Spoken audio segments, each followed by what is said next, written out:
Rumpole and the Unsealed exhibit. Good evening, ladies and gentlemen. Welcome to Old Bailey Stories.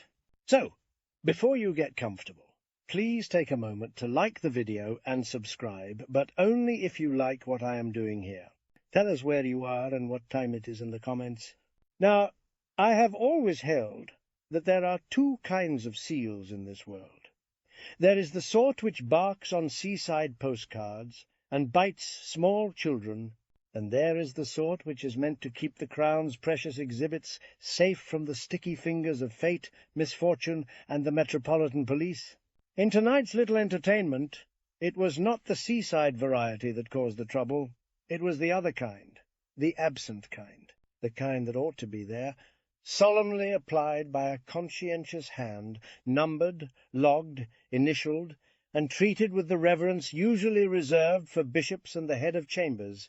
When such a seal fails to appear, or appears and disappears, like a politician's principles, the law begins to wobble on its pins. My client is not a glamorous man. He does not stride about Fleet Street with a cigarette and a scandal. He does not dine with judges, or whisper to journalists, or own a motor car that looks like a bribe. He is an usher at the Old Bailey, one of those quiet creatures who point, guide, and apologize while the rest of us bellow Latin and pretend the whole place would collapse without us. A diamond brooch vanishes. The evidence store develops amnesia. The police discover a key and call it a motive. And I, in the middle of a domestic campaign to tighten belts, find myself obliged to loosen the Crown's case until it falls clean off.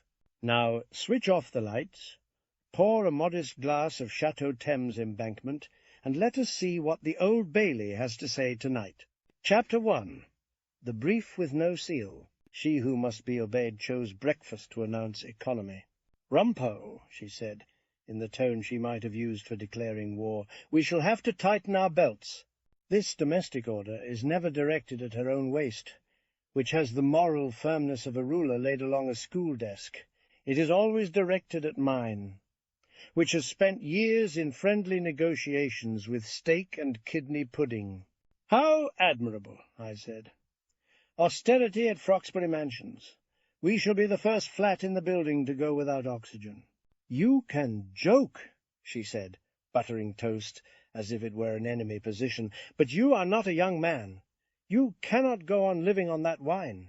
She meant the cheap claret which has kept me from despair, and sometimes from dinner for most of my professional life. I looked down at the plate. There was one egg, and it had the air of a witness who wishes to be anywhere else. Living on it might be a slight exaggeration, I said. I drink it.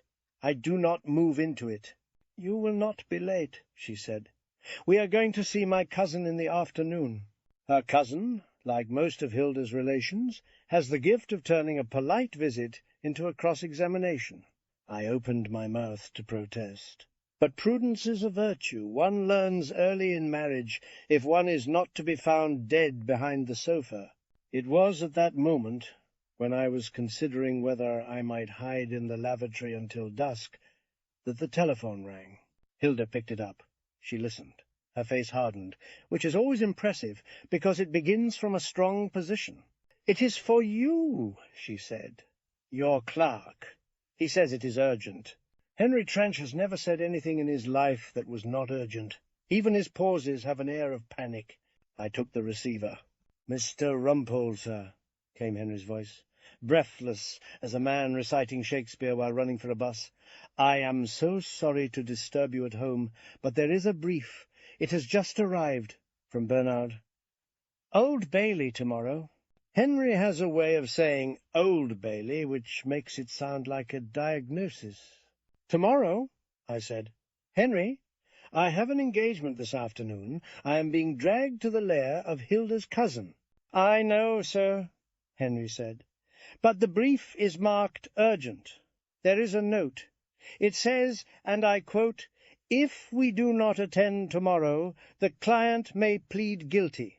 That, to my mind, is the legal equivalent of letting a man walk into the Thames because he cannot swim. "Tell Bernard," I said, "that I shall attend. and tell him he owes me a drink at Pomeroy's." "I shall tell him, sir," Henry said. "And, Mr. Rumpole, sir, do you want me to read the charge?" "No," I said. "If you read the charge, Henry, I may begin work before I have finished breakfast. Bring the brief to Chambers. I shall escape as soon as I can." I put down the receiver. Hilda was watching me. "Old Bailey," she said. "Of course." "Duty calls," I said. "And duty, as you know, has the voice of Henry Trench." "Duty always calls when you have promised to do something sensible," she said. "Is it serious?" "In the Old Bailey," I said, "everything is serious, even the sandwiches." I fled. One does not win arguments with she who must be obeyed, one survives them. 3 Equity Court had the usual atmosphere of noble decay. The stair carpet was worn by generations of anxious feet. The air smelled of old paper, damp wool, and the faint hope of success. Henry was waiting outside my room as if he had been posted there by the Home Office. He held the brief at arm's length, as though it might bite him. It was tied with pink ribbon, but the ribbon was slack, as if even the solicitor had not been able to muster proper conviction. "Mr. Rumpole, sir," he said. "Thank goodness. I was worried you might be delayed." "Henry," I said, "if I am delayed, it will be because I have been murdered. And if I am murdered, it will be by domestic economy." He smiled nervously, which is Henry's idea of laughter. He followed me into my room and laid the brief on the desk. I did not open it at once. This was not laziness. This was professional ritual. One must allow a brief to settle, like a witness, before one begins asking questions. "Any word from Claude Leonard Erskine-Brown?" I asked. Henry's eyes widened. "Mr. Claude, sir?" "Yes," I said. "The very man. The one who believes the law is improved by speaking louder than everyone else." Henry cleared his throat. "He is in court today, sir," Henry said. "I believe he is appearing for the Crown." That was interesting. Claude for the Crown is like a peacock in church. He can do it, but he feels he ought to be admired for the effort. I opened the brief. The name of the client was on the first page. Lionel Prentice. Occupation, usher. Charge, theft. Property, diamond brooch, exhibit in a robbery trial. I sighed, not because I doubted Lionel Prentice, but because I had met the police. Bernard's note was clipped, in the manner of a man who knows he has sent his barrister a dead rat. Horace. Client insists he did not take it. Police say he had the key. Crown very confident. Judge hostile. Please do not annoy anyone until after verdict. I read that twice. It is never wise to promise a solicitor that you will not annoy anyone. It is like promising Hilda that you will not breathe. There was a knock at the door. Henry's head appeared. "Mr. Rumpole, sir. Your client is here. Bernard has sent him straight over." "Bring him in," I said. Lionel Prentice entered as if he had been instructed to apologize to the furniture. He wore a grey suit which looked as though it had never been consulted about its own future. He had the tidy hands of a man who has spent years opening doors for other people. "Mr. Rumpole?" he said. "That is what I am told," I replied. "Sit down, Mr. Prentice. If you stand there looking guilty, you will make my work harder." He sat on the chair nearest the door, which is where nervous men always sit, in case they need to run away from justice. "I did not take it," he said at once. "Excellent," I said. "That saves time. Now tell me how you have been accused of taking it." He swallowed. "It was after the robbery trial started, sir," he said. "They brought in the brooch as an exhibit. I saw it. It was in a bag. I do not know about the sealing. I am not supposed to handle those things. I just take them where they tell me." "An usher," I said, "is the invisible hinge upon which the Old Bailey turns. We point, we guide, we carry messages, and we get blamed when the place creaks." He gave a small, unhappy smile. "There is an evidence store," he said. "Down the corridor. The police keep the exhibits there. Only certain people go in. But I have a key, sir, for emergencies.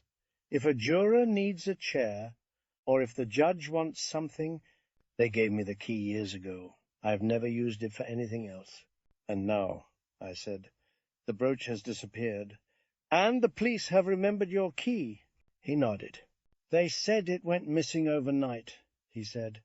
They said the store was locked. They said only someone with the key could get in. They asked me if I had debts, if I gambled, if my wife wanted a holiday. Do you gamble? I asked. No, sir, he said, horrified. I do not even bet on the horses. I do not like the noise. That will disappoint them, I said. The police love a motive that whinnies. He looked at me, uncertain whether I was joking. Mr. Rumpole, he said, they made me feel as if I must have done it, because I am there, because I am nobody. Nobody, I said, is precisely the sort of person the law ought to protect. The Crown has plenty of defenders. It is the nobody who needs the golden thread. He took a breath. It came out in a tremor. What will happen tomorrow? He asked. Tomorrow, I said, we shall do what we always do. We shall make the Crown prove its case. We shall ask questions. We shall insist on the boring miracles of procedure. And if the Crown cannot keep track of a brooch, the jury may decide it should not keep track of you. He stared down at his hands. I do not want to go to prison, he said. Nobody does, I said, except judges. And even they only go there on visits. There was another knock. This time it was not Henry. The door opened without waiting. Claude Leonard Erskine Brown swept in, wearing importance like a cloak. Rumpole, he said, as if addressing a man who had been found in the gutter. I hear you are in the Old Bailey tomorrow. Claude, I said. Always a pleasure, like finding a wasp in the marmalade. He ignored this. I have the prosecution, he announced. A very straightforward matter. Theft of an exhibit, a serious offence. The integrity of the court itself. Claude loves integrity. He collects it, like records. Lionel Prentice shrank slightly. Claude noticed him, and smiled with the benevolence of a man posing for a portrait. You are the usher, he said. Prentice. I have read the papers. I advise you, through your counsel, to consider your position. My client will consider nothing, I said, except his innocence. Claude's nostrils flared. It is one of his few reliable dramatic gestures. This is not one of your sentimental little cases, he said. This is about public confidence. Public confidence, I said, is what the Crown asks for when it has mislaid the facts. Claude turned to go, offended by my tone, as though the law were a Wagner opera and I had coughed at the wrong moment. At the door he paused. Try not to make a spectacle of yourself, Rumpole, he said. My dear Claude, I replied, I never make a spectacle. I merely present the evidence. If the spectacle follows, that is the Crown's problem. He left. Lionel Prentice looked at me, pale. That is the man who wants to send me to prison, he said. That is the man who wants to be admired, I said. Try not to confuse the two. Henry appeared again, hovering. Mr. Rumpole, sir, he said, shall I arrange conference at court tomorrow? Bernard says the judge is not sympathetic. Henry, I said, if the judge was sympathetic, I should worry. Arrange it, and bring me the exhibit list. Every entry, every signature, every seal number. Henry blinked. The seal numbers, sir?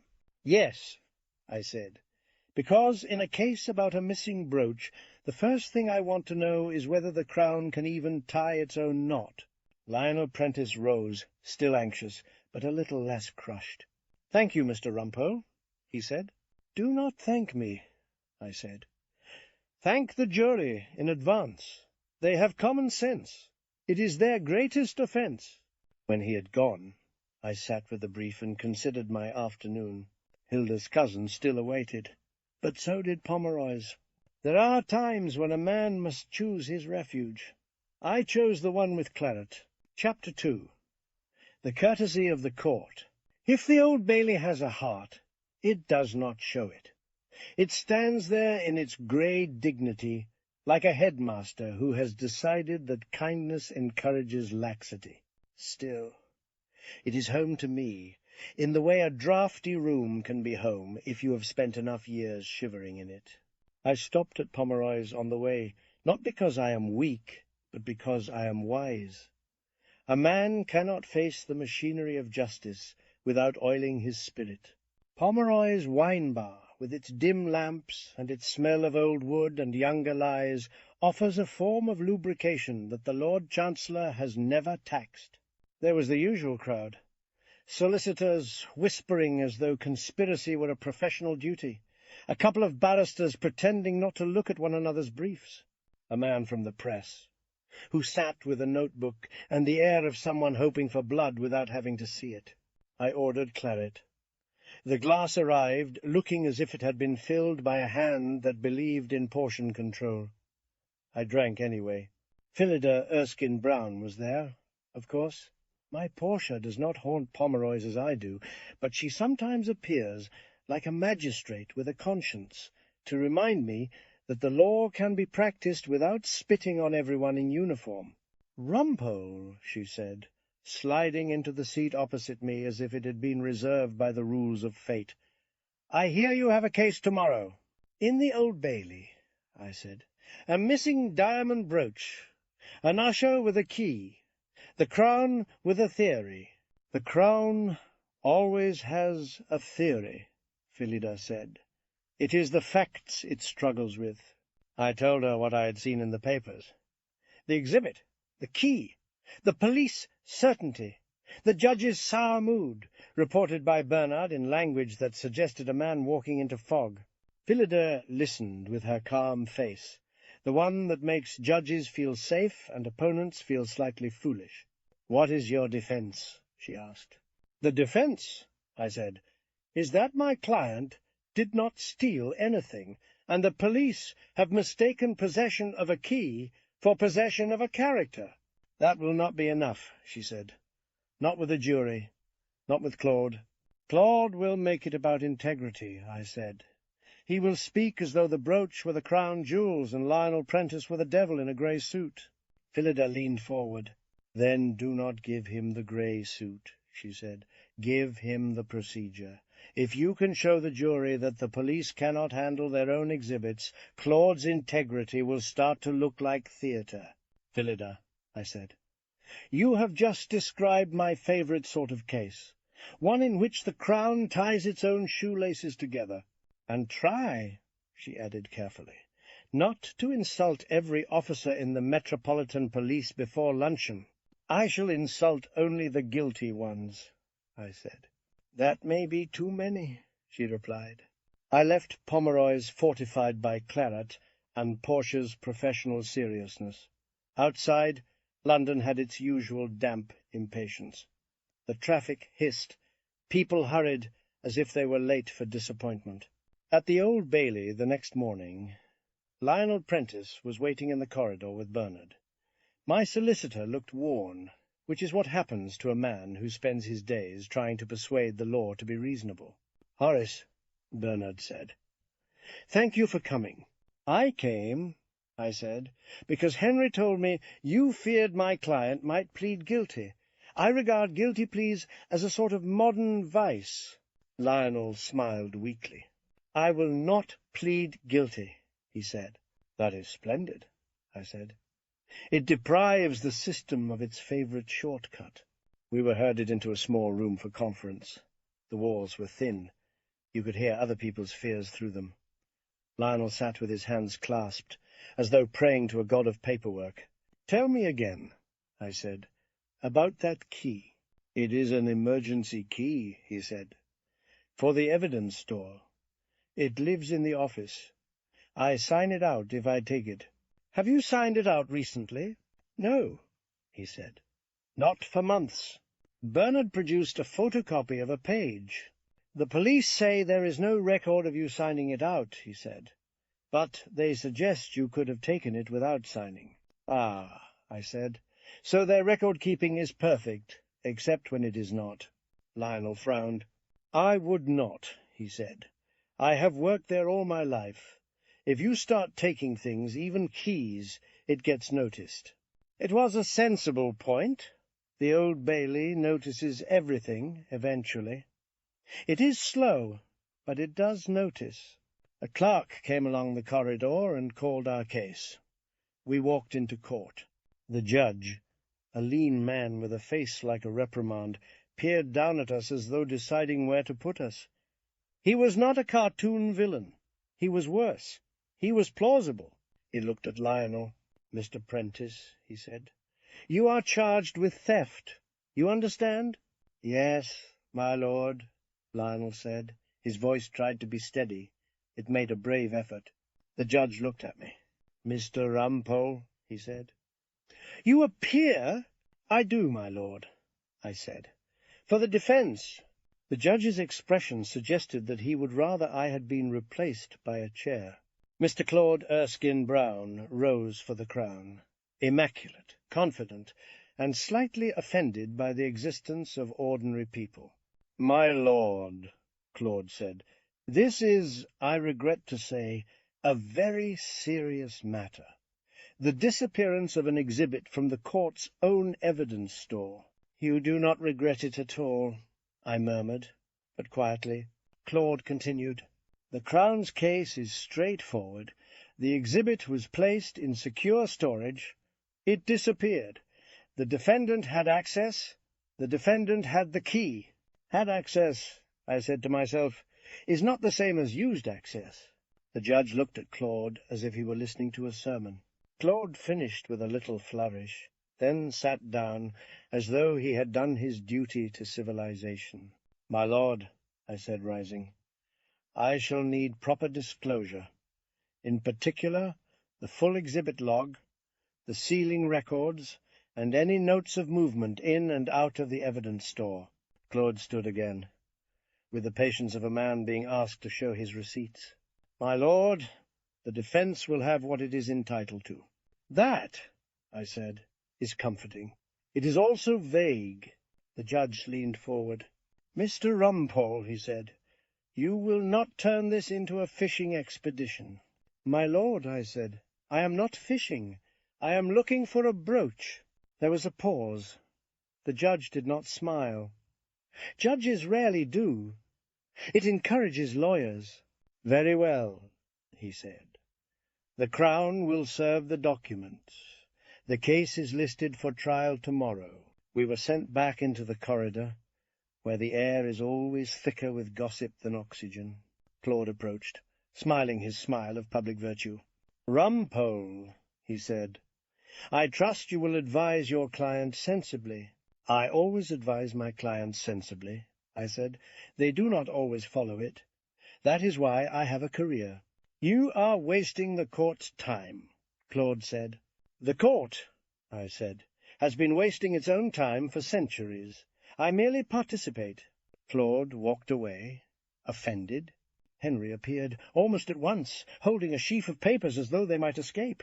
"Mr. Rumpole, sir," he said, "the exhibit log has come. Bernard has chased them several times." Henry's idea of chasing is polite persistence, delivered with increasing terror. I took the papers. The log was a series of neat lines, each meant to represent certainty. It did not. The brooch was recorded as received. Fine. Then signed out, then signed back in. Fine. Then signed out again, and back in again. The dates were close. The signatures changed. That might happen. People go off sick. People swap shifts. But the seal numbers were another matter. They changed. Not once, but several times. Numbers that ought to have stayed like a promise seemed to wander about like tourists. I ran my finger down the page. "This," I said, "is interesting." Lionel looked at me, hopeful. "Does it help?" "It tells me," I said, that the Crown's exhibit has been handled more than it admits, and when something is handled too often, it is either being examined or being played with. Henry hovered. "Mr. Rumpole, sir," he said, "does that mean you wish to see the exhibit bag?"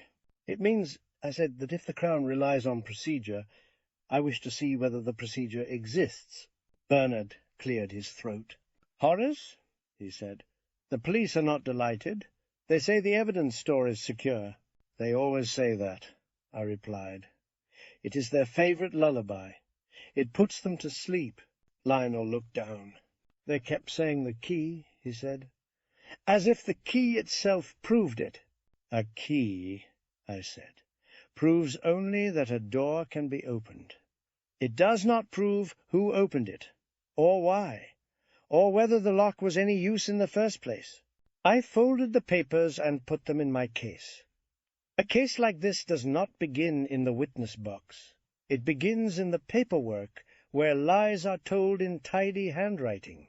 "Henry," I said, "I want the original bag, not a description, not a photocopy, the actual bag.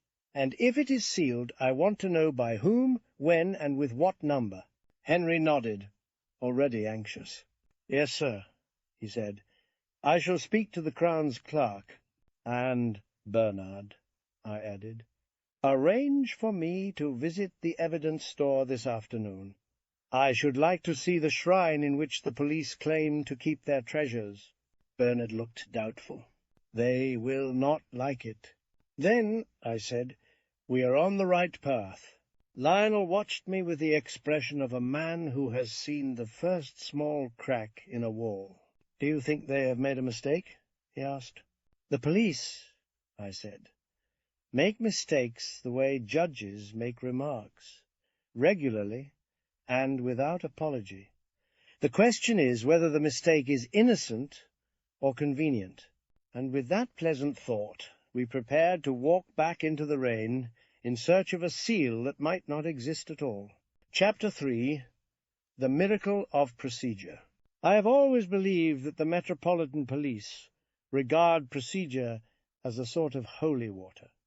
They sprinkle it over any unpleasant event and expect it to become pure. If it remains unpleasant, they sprinkle more. When I told she who must be obeyed that I needed to visit the evidence store at the Old Bailey, she looked at me as though I had announced an intention to holiday in a sewer. "You are always going somewhere," she said, "and it is never to a place where respectable people go." "Hilda," I said, "respectable people do not go to court. They are taken." "And will this visit pay?" she demanded. "Pay?" I said. "If it pays, it will be the first time the Old Bailey has done so." She sighed, the sigh which has endured most of my career. "I want you back for supper," she said. "We are not wasting food. Tighten your belt." I tightened nothing. I escaped. It is a technique I have refined through marriage and the bar. Bernard met me in the corridor outside Court No. 7, looking as though he had spent the morning being scolded by the Crown Prosecution Service. "They have agreed," he said, reluctantly. "The officer in charge is waiting." "The police are always waiting," I said. "They wait for confessions. They wait for promotions. They wait for the defense to give up." A tall man in a dark suit stepped forward. He had the watchful look of someone who sees guilt everywhere, which is useful if you are trying to find it. "Mr. Rumpole?" he said. "That depends," I said. "Who is asking?" "Detective Inspector Hargreaves," he said, with the dignity of a man announcing a small title. "I am responsible for the investigation." "Then you will be delighted," I said, "because I am responsible for the defense. Between us we may locate the truth." His face did not move. "This way," he said. We walked down a corridor that smelled of damp coats and old fear. The Old Bailey has its own perfume. It does not sell well. The evidence store was a door with a lock that looked confident. Detective Inspector Hargreaves produced a key on a chain, like a priest with a relic, and opened it. Inside, It was not the glittering vault that Claude would have described to a jury. It was a room with shelves, boxes, bags, labels. It looked like a charity shop run by the Treasury. A thin man sat at a desk with a ledger open before him. He had ink stains on his fingers and resignation on his face. "This is Mr. Wilkins," Hargreaves said. "Evidence clerk." Mr. Wilkins rose, as though he had been trained to apologize for standing. "Good morning," he said. "I did not know you were coming." "No one tells anyone anything in the Old Bailey," I said. "It keeps the place lively." Bernard coughed. It was his way of reminding me that my charm is an acquired taste. I looked at the shelves. "All this," I said, "is procedure." "It is evidence," Hargreaves corrected. "In the Crown's hands," I said. "Those are often the same thing." Hargreaves did not respond. Silence is the police version of polite conversation. "I want to see the register for the brooch," I said. "And the packaging." Mr. Wilkins glanced at Hargreaves, then at Bernard, then at me, as though we were a small committee deciding his fate. He opened the ledger and turned pages carefully, like a man handling explosives. "Here," he said, "Diamond brooch. Exhibit in Regina against Mallory." He ran his finger down the page. I ran mine down the photocopy I already had. The same neat handwriting, the same dates, the same reassuring lines that imply order. Then I pointed. "The seal numbers," I said. Mr. Wilkins blinked. "Yes," he said, "those." "They change," I said. "One would think a seal number was meant to remain loyal." Mr. Wilkins swallowed. "It was re-bagged," he said. "Re-bagged," I repeated. "Why?" Hargreaves spoke. "After inspection," he said. "It was taken to be shown." "Shown to whom?" I asked. Hargreaves hesitated. Just a fraction. It was enough. "To counsel," he said, "to ensure identification." "Which counsel?" I asked. "Mr. Claude Erskine-Brown? Or the solicitor? Or someone else who wanted to admire diamonds?" Bernard gave another cough. It sounded like pleading. Mr. Wilkins spoke quickly, grateful for any chance to be technical. "It is normal," he said. "If counsel ask to see an exhibit, we bring it out, we note it, we reseal it." "And who seals it?" I asked. "Whoever has it," he said. "The officer in possession. Sometimes the clerk, if the officer is in a hurry." "In a hurry," I said. "A lethal condition." Hargreaves's eyes narrowed. "There is nothing improper," he said. Everything was logged. I held up the ledger page. "Logged," I said, "with a seal number that changes like a witness under pressure." Hargreaves's jaw tightened. "You are suggesting," he said, "that the police cannot be trusted." "I am suggesting," I replied, "that the police are human, which is not the same thing." Mr. Wilkins shifted his feet. "I can fetch the bag," he said. "That would be a pleasure," I said, "if it exists." He went to a shelf and began rummaging among brown paper packages. He moved like a man searching for his own dignity. At last he produced a plastic evidence bag. It had a label, it had writing, it also had something else. It had tape, ordinary tape, the sort you might put on a child's present when you have lost the proper ribbon. "This," I said, "is the bag." Mr. Wilkins stared at it. "It is one of them," he said, "the current one." "And is it sealed?" I asked. "It is closed," he said, defensively. "Closed is not sealed," I said. "A pub is closed at 2 o'clock. It is not sealed.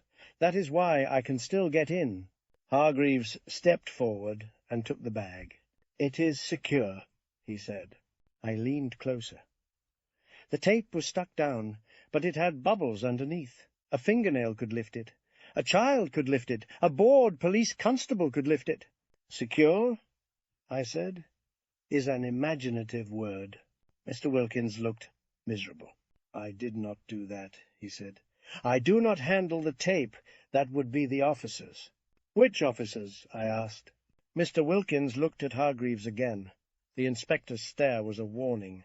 It was booked in, Mr. Wilkins said, then booked out, then booked in again. Sometimes it came back late. Late, I said. Late from where? Hargreaves answered, impatient. From an interview room, he said. It was kept overnight. Operational pressures. Bernard made a small sound. It might have been despair. Operational pressures, I said, meaning someone was careless. Hargreaves's eyes hardened. Meaning, he said, we had a difficult case. Every case is difficult, I replied. That is why the courts exist. But the exhibits should not go on adventures. Hargreaves held the bag as though he wished it would disappear into procedure. The brooch is missing, he said. That is the point. And your client had access. My client, I said, had a key for emergencies. Did he have the bag? Did he have the exhibit? Did he have the opportunity to lift your tape and vanish a diamond under your nose? Hargreaves gave a thin smile. The jury will decide, he said. That, I said, is why I am here. As we left, Mr. Wilkins hovered at the doorway. I do not want trouble, he said quietly. Neither do I said. I want order. Trouble arrives free. In the corridor, Bernard leaned towards me. Horace, he murmured, the judge will not like this. The judge, I said, will like it even less if the Crown convicts an usher on tape from a Christmas present. Back at 3 Equity Court, Henry was waiting with the hunted look of a man pursued by deadlines. Mr. Rumpole, sir, he said, I have news. I have obtained the original evidence bag. The original, I said. Henry, you astonish me. How did you do that? I asked, he said, as though confession were required. Several times, politely. He handed me a battered plastic bag. It was older, cloudier. It had a label. It also had a blank space where a seal should have been. There was no seal, no number, no initial, no solemn strip of tamper-proof dignity, just a fold, and a piece of tired tape, half detached, as if it had given up. I held it up. Henry, I said, this is not a seal. This is a suggestion. Henry looked sick. Does it help, sir? He asked. It helps, I said, because it tells me the Crown wants to pretend this case is simple. It is not. It is a mess, and I can cross-examine a mess. I put the bag down carefully, as if it might bite. Somewhere in that paper and plastic, Lionel Prentice's future was being held together by the sort of tape you would not trust with a parcel. And tomorrow, in court, I intended to show the jury exactly what that meant. Chapter 4. The Tape That Tells Tales. There are objects which tell the truth more readily than people. A torn cuff will confess to a struggle. A smudge on a collar will admit to lipstick. And a strip of tired tape will reveal, to anyone with eyes, that nobody in authority cared very much. I sat in my room at 3 Equity Court with the original evidence bag on the desk. It looked as though it had survived a minor war. It was cloudy with age. It bore handwriting, like an accusation, and it had never at any point been sealed in the manner which the Crown likes to describe to juries. Henry hovered by the door, clutching a list of witnesses. "They have added another officer, sir," he said. "Court security. He says he saw the defendant near the evidence store." "Near the evidence store?" I said. "Henry, everyone in the Old Bailey is near the evidence store. The place is built like a rabbit warren." "He says the defendant looked nervous," Henry added. "Henry," I said, "if you were accused of theft, you would look nervous in your own bathtub." Henry managed a small smile, then returned to anxiety. I picked up the witness list.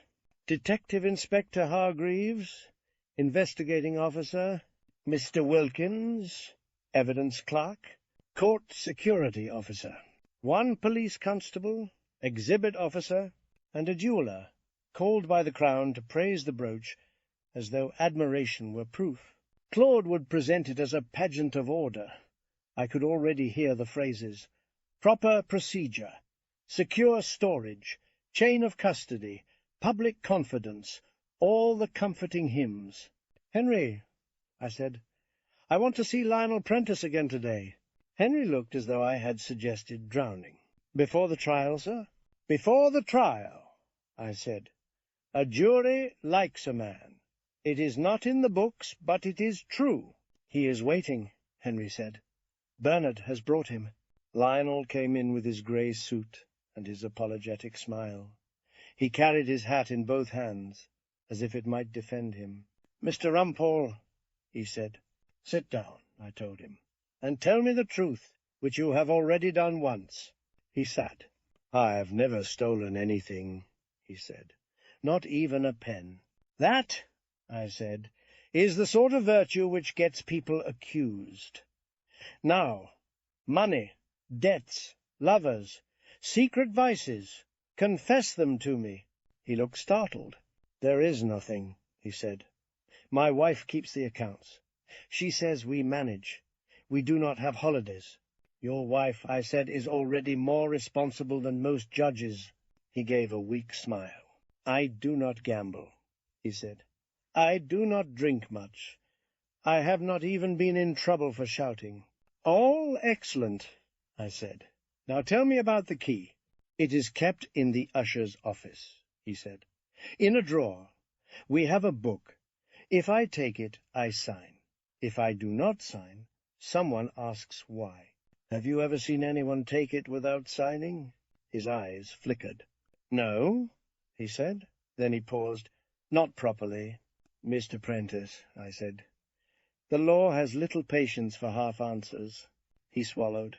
"There are officers," he said.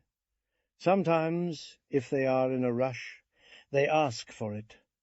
They say it is official. They say they will sign later." "And do they?" I asked. "Sometimes," he said. "Sometimes they forget. But I do not like it. I do not like to argue with police." "Wise," I said. "They have practice." Lionel stared at his hands. "I am not brave," he said. "You are an usher," I replied. "You spend your life being ignored by people who pretend to be important. That is a sort of bravery." There was a knock. Bernard stuck his head in. "Horace," he said, "the Crown are being awkward. They say they cannot produce the brooch because it is missing. As if we had not noticed." "I do not want the brooch," I said. "Not yet. I want the story of it." Bernard came fully in. "The judge is impatient," he warned. "He says you are making heavy weather." "The judge," I said, "has never faced rain without a chauffeur. Tell him I shall be brief tomorrow. I shall only ask questions which matter." Lionel rose. "Mr. Rumpole," he said, "what will happen to me if they do not believe you?" "If they do not believe me," I said, "they may believe the facts. And if they do not believe the facts, they do not deserve you." When he had gone, Bernard leaned towards my desk and glanced at the evidence bag. "What is that?" he asked. "That," I said, "is the Crown's idea of security." Bernard's face tightened. "They will say it was sealed," he said. "They always say it." "Then tomorrow," I said, "we shall ask them to show how." There was only one more thing to do before I allowed myself a modest glass at Pomeroy's. I went to see Lionel in his natural habitat, not a corridor, but his home. His flat was in a block which smelled of boiled cabbage and duty, a place where people go to work, come back, and try not to be noticed. Lionel's wife, Mrs. Prentice, opened the door. She was a small woman with steady eyes, the sort who keeps a household together with common sense and quiet disapproval. "Mr. Rumpole," she said, "Lionel said you might come." "I always might," I said. "It is my main talent." She let me in. Their sitting-room was neat. There were no signs of luxury, no jewelry boxes, no glittering temptation. A worn sofa, a small television, and a shelf of books that looked as though they had been purchased for respectability. Lionel sat in his chair as if he had been assigned to it by a court order. "He did not do it," Mrs. Prentice said. Before I spoke, "You sound certain," I said. "I have been married to him for 27 years, she replied. "If he stole a diamond brooch, he would come home and confess before he took off his shoes." Lionel looked wounded. "I would not," he said. Then he glanced at her. "I might." Mrs. Prentice gave him a look that ended the discussion. I asked questions gently, in my own fashion, which is not always gentle. Had anyone visited? Had Lionel mentioned the brooch? Had he been seen with money? Had he bought anything? Mrs. Prentice answered each with the calm of a woman who has already added up the truth. Then Lionel said something that mattered. "There was a man," he said, "in the corridor, the morning after they said it went missing." "What man?" I asked. He frowned, searching his memory. "Not a barrister," he said. "Not one of the regulars. He was confident. He spoke to Detective Inspector Hargreaves as if they knew each other." "Describe him," I said. "Mid-40s, Lionel said. "A good suit, not like mine. His shoes were polished, he had a ring, he was laughing." "A laughing man in the Old Bailey," I said. "That is already suspicious." Mrs. Prentice watched Lionel. "He said something about pawning," Lionel added. "Pawning?" I asked. Lionel nodded. "It was quick," he said. "Just a word, like a joke. I did not think. Then, later, when the police asked about debts, I remembered. I did not tell them. They would say I was making it up. I felt something settle into place, like a book returned to a shelf." "Lionel?" I said. "Do you know his name?" Lionel shook his head. "But I heard Detective Inspector Hargreaves call him Dennis," he said. "Dennis something. I did not catch it." "Dennis?" A laugh in the corridor. "A word about pawning, and a missing brooch." I left the Prentices and walked back into the rain with a growing sense that the case had stopped being about an usher with a key. It had become about a man with a joke. At 3 Equity Court, Henry was waiting again, as if my absence had caused him pain. "Mr. Rumpole, sir," he said. "There is a call from Pomeroy's. Miss Phillida is there." I went, because Portia does not summon me without reason. Pomeroy's was dim and warm, the only place in London where the light flatters even solicitors. Phillida sat with a glass of white wine, which she sipped as if it were a professional duty. "Rumpole," she said, "you look pleased. That worries me." "I have heard," I said, "a word pawning." Phillida raised an eyebrow. "From whom?" "From my client," I said. "Or rather, from his memory. There was a man in the corridor, the morning after the disappearance, a friend of Detective Inspector Hargreaves, a man who joked about pawning." Phillida considered that. "If the brooch was pawned," she said, "there will be a ticket, a record. Pawnbrokers love records." "So do I," said. "They are more truthful than witnesses." Phillida leaned forward. "Do you know where?" "No," I admitted. "But London is full of pawnbrokers. Some of them even pawn their consciences." Phillida's mouth curved slightly. It was as close as she comes to laughter in public. "Then find it," she said, "and do it quickly. Claude will not give you time tomorrow." I drained my claret and went back out into the city, armed with a plan and an unwise confidence. Henry, bless him, had already produced the yellow pages. He had marked pawnbrokers within walking distance of the Old Bailey, because Henry treats the law as a set of lists. I visited 3. The first had never seen a diamond brooch in his life, and regarded me as a possible shoplifter. The second claimed to have seen everything, which usually means nothing. The third was in a narrow street where the shop sign was faded and the bell above the door sounded like an apology. The proprietor was an elderly man with spectacles and the patience of someone who has listened to lies all day. "What can I do for you?" he asked. "I am looking," I said, "for a diamond brooch." He snorted. "You and half of London," he said. "An exhibit," I added, "from the Old Bailey. It went missing." His eyes changed. "Not much, just enough." "Exhibits," he said. "They do not come here." "Of course not," I said. "Only people do. People with jokes." He stared at me for a long moment, then reached under the counter and produced a ledger. Another ledger. "London runs on paper." He turned pages. "A diamond brooch," he said finally. "Yes, last week." My heart, which is not usually impressed by diamonds, gave a small leap. "Name?" I asked. He tapped the page with a finger. "Dennis Moulton," he said. "Loan against it. Proper address, proper signature. Paid in cash." "Moulton," I repeated. He looked at me sharply. "You know him?" "I shall," I said. "Soon." "Police?" he asked. "I am a barrister," I said, "which is worse in some circles." He frowned. "I cannot show you the item," he said. "Not without the ticket, not without authority." "I do not want the item," I lied. "I want the record." He hesitated, then tore a small slip of paper from a pad and wrote on it. "You did not get this from me," he said.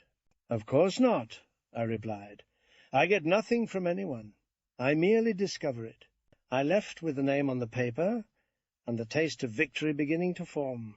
Dennis Moulton, a pawn record, and somewhere in the neat domestic world of Detective Inspector Hargreaves, a brother-in-law perhaps laughing at a joke that was no joke at all. That night, when she who must be obeyed demanded to know why I was late for supper, I told her truthfully that I had been working. "Working?" she said, astonished. "Whatever for?" "For justice," I replied. She stared at me, then shook her head. "You will catch cold," she said, "and you will ruin your appetite." I ruined nothing. I went to bed with a name on a scrap of paper and the comforting thought that tomorrow, in court, the Crown's procedure was about to meet the simple brutality of a question. Who, exactly, was Dennis Moulton? Chapter 5. The Chain That Came Apart. The next morning I arrived at the Old Bailey with the calm of a man who has already seen the Crown's case tied up with a piece of Christmas tape. It is a restful feeling, like watching a pompous witness step into a trap he has dug for himself. Lionel Prentice was waiting with Bernard in the corridor, looking as though the building might swallow him. He had the air of a man who believes that if he stands still enough, the law will forget he exists. "It will be all right," Bernard murmured, in the tone of a solicitor comforting himself. Lionel turned to me. "Mr. Rumpole," he said. I did not sleep. "Neither did I," replied. "But then I have had years of practice." We went into court. The judge was already there, settled behind the bench with the expression of a man who has decided the world would be improved by fewer excuses. Claude Erskine Brown rose for the crown. Smooth and solemn, a clergyman of prosecution. "My lord," he began. "Members of the jury, this is a straightforward matter." I have always found that when the Crown says straightforward, it means delicate. When it says simple, it means embarrassing. And when it says clear, it means the defense is about to have a very pleasant day. Claude spoke of the integrity of the court. He spoke of public confidence. He spoke of secure procedures with the reverence of a man describing a cathedral. He pointed to Lionel, without pointing, which is a special skill. The defendant, Claude said, had access to the evidence store. He had a key. The exhibit disappeared.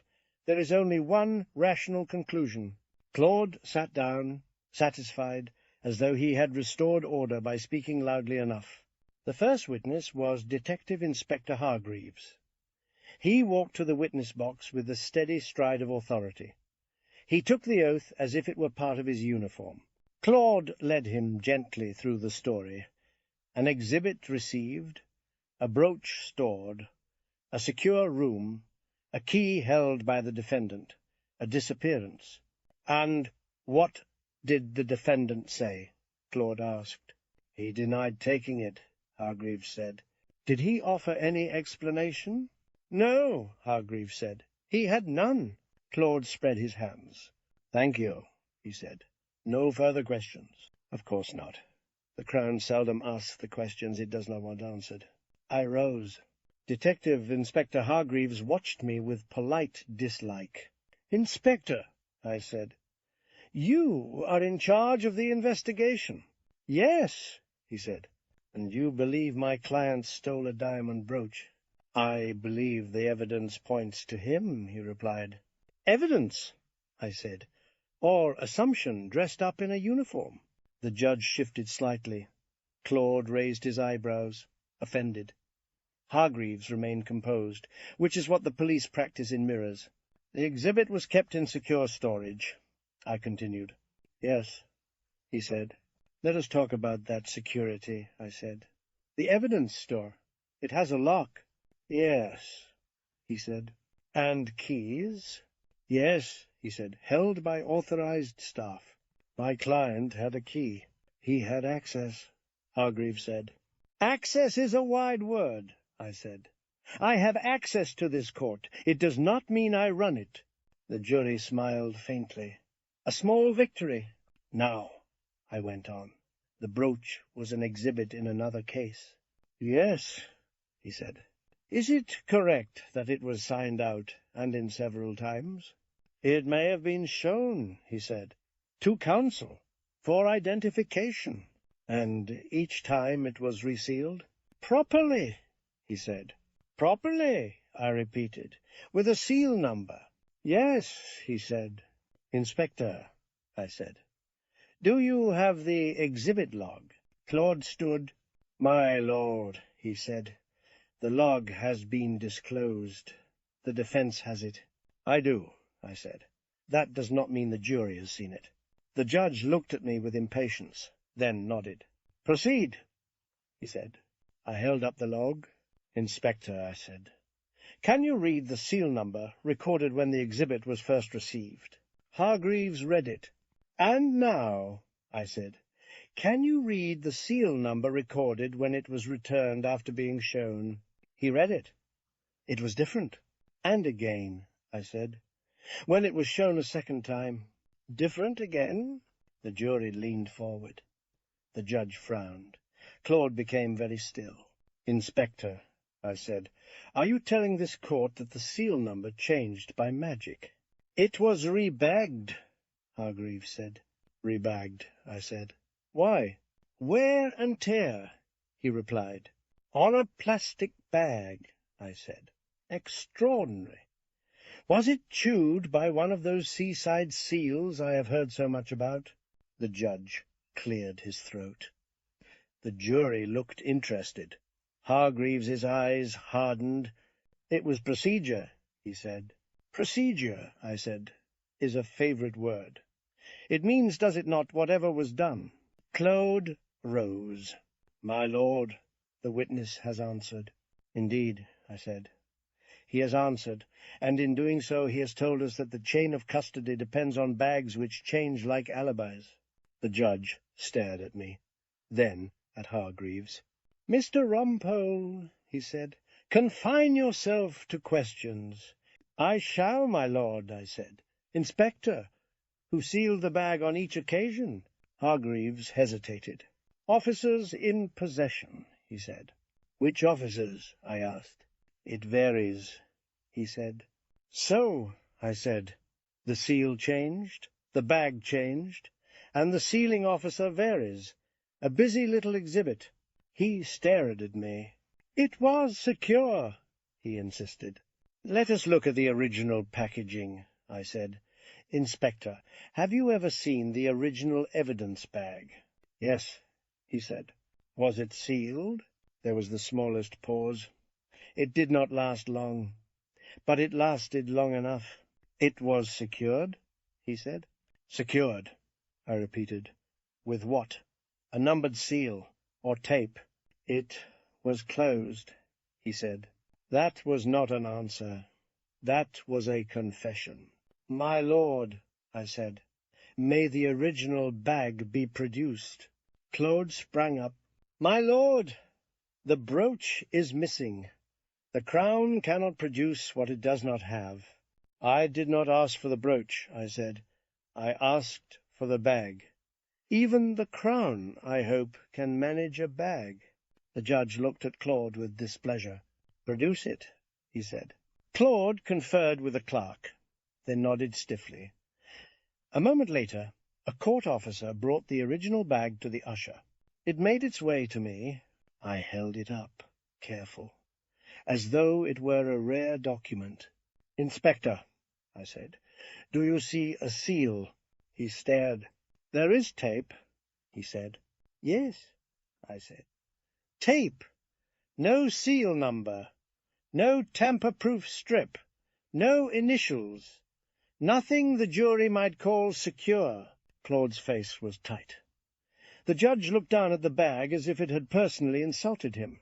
And yet, I said, you were prepared to ask this jury to convict an usher because he had a key, while the Crown cannot show it sealed the evidence in the first place. The judge's voice cut in. Mr. Rumpole, he said, do not make speeches. I bowed slightly. No, my lord, I said. Inspector, one more matter. You said the exhibit was kept overnight. Yes, he said. Where? In an interview room, he replied. Unlocked? Not unlocked, he said quickly. Not properly. Due to operational pressures, I suggested. His jaw tightened. Yes, he said. Operational pressures, meaning someone was careless, I said. My lord, Claude protested. The judge raised a hand. The witness has answered, he said. Move on, Mr. Rumpole. I did. I moved on to the next witness, the court security officer, who described seeing Lionel near the evidence store. It turned out the sighting was at a time when Lionel had been guiding a lost juror. The officer admitted it under my questions, and the red herring flopped onto the floor, gasping. Then came Mr. Wilkins, the evidence clerk, who did his best to please everyone and succeeded only in pleasing nobody. He confirmed the rebagging. He confirmed the changing seal numbers. He confirmed that exhibits were sometimes returned late. And sometimes, I asked, they are closed with tape. Mr. Wilkins looked towards the judge. I do not do the tape, he said. No, I replied. Of course you do not. That would be too much responsibility. By the time the court rose for luncheon, Claude looked as though he had swallowed his own sermon. Lionel looked slightly less doomed. Bernard looked surprised, which is never a comfortable expression on a solicitor. In the corridor, Phillida appeared, brisk and composed. You have started well, she said. You have made the jury watch the Crown's hands. I have shown them the tape, I said. And the judge? She asked. The judge, I said, believes I am wasting his time. Phillida gave a faint nod. Then do not waste it, she said. Finish it. I took the scrap of paper from my pocket. Dennis Moulton, pawn record, a name that was not Lionel Prentice. I looked back at the courtroom door, where Detective Inspector Hargreaves had disappeared with the air of a man who expects the world to obey. Portia, I said, this afternoon I intend to ask a question which the Crown will not enjoy. And what is that? She asked. I smiled, very slightly.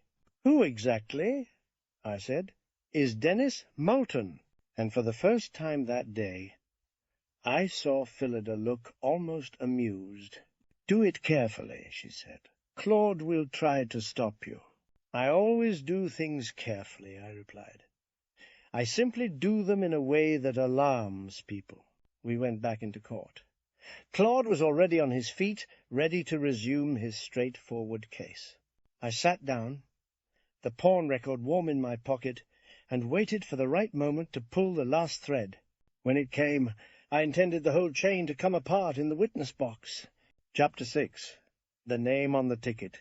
After luncheon, the court returned with the heavy reluctance of a man going back to a tedious committee.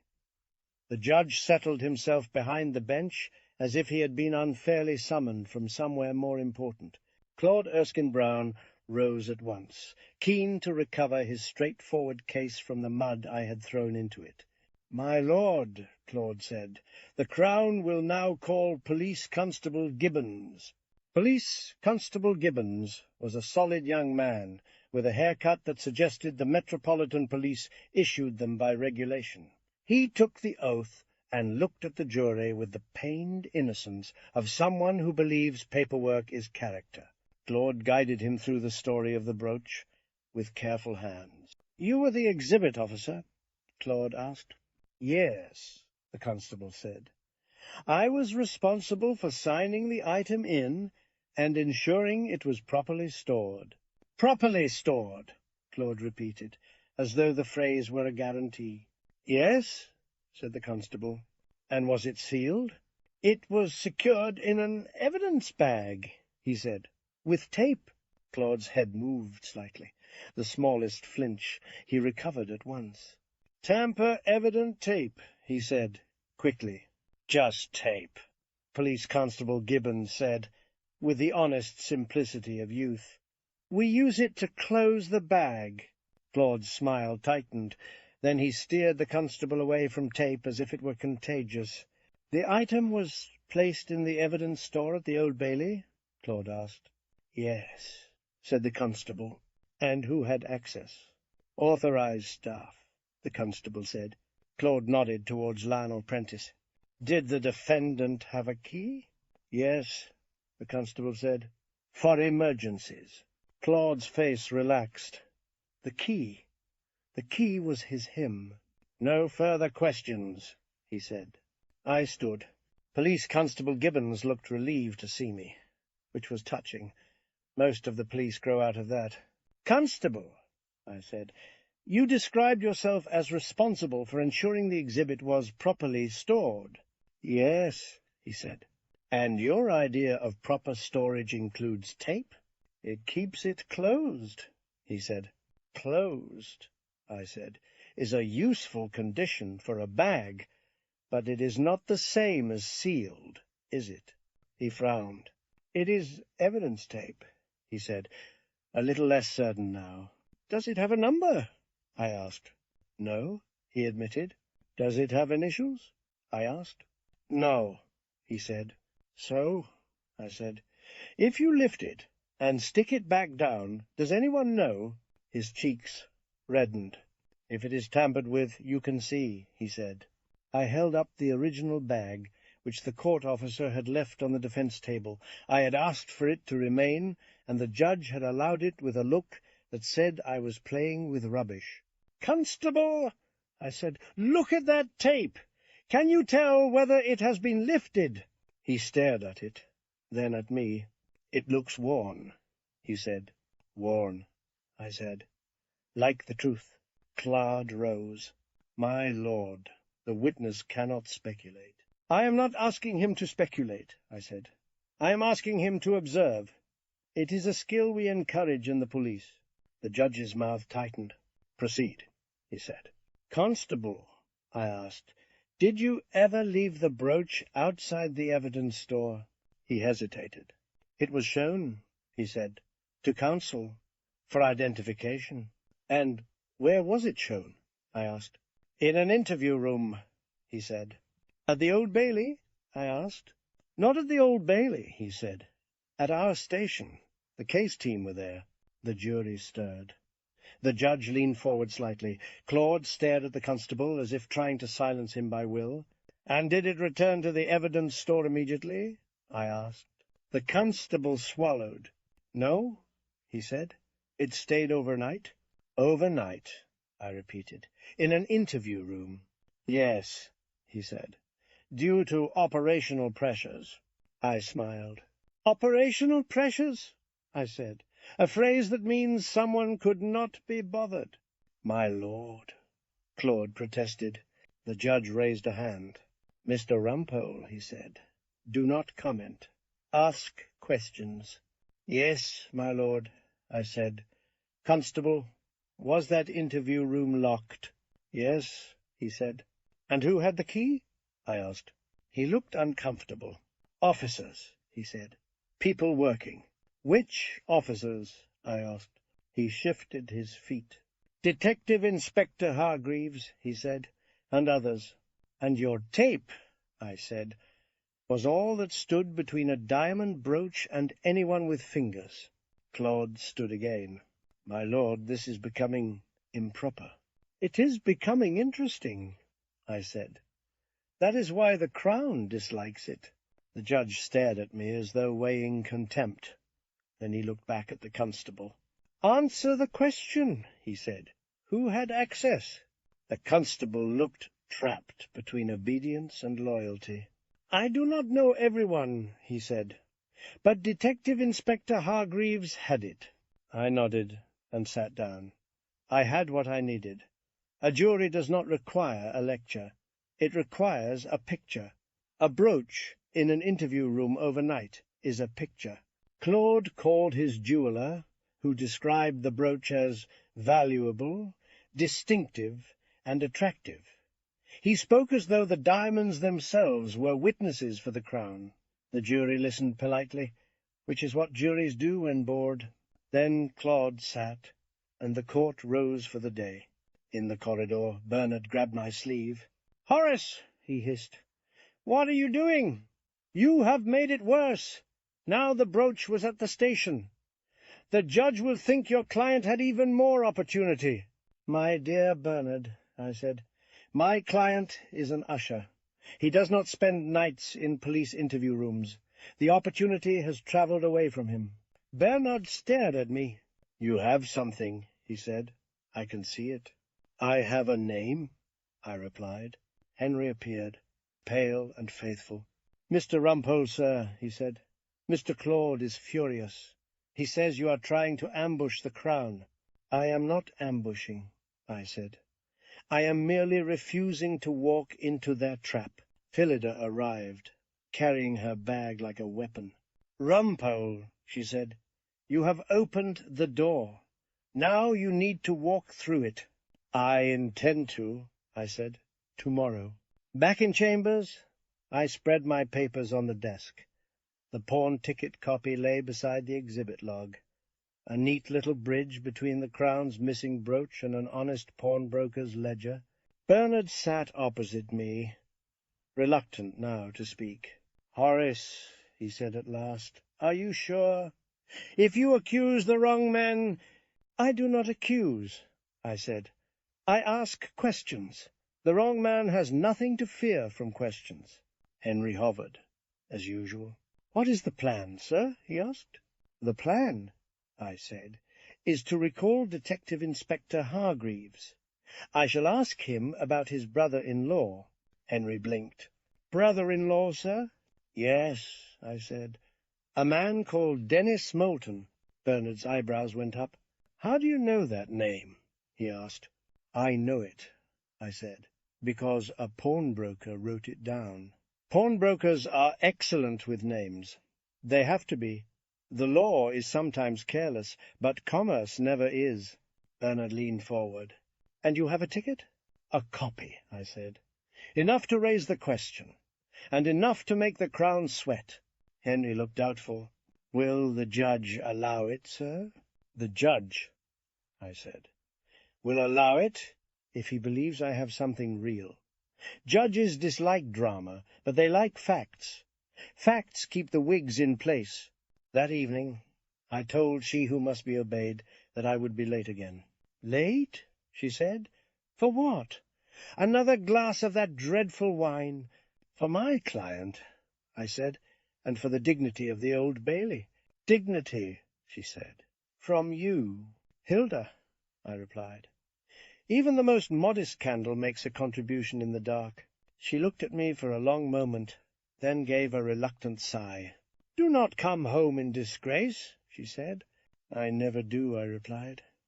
"I come home in poverty." At dawn I returned to the Old Bailey with Henry and Bernard.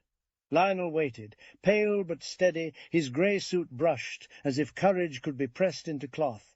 "What happens today?" he whispered. "Today," I said, "we ask the Crown whether its own officer's family has been pawning its exhibits." His eyes widened. "Is that allowed?"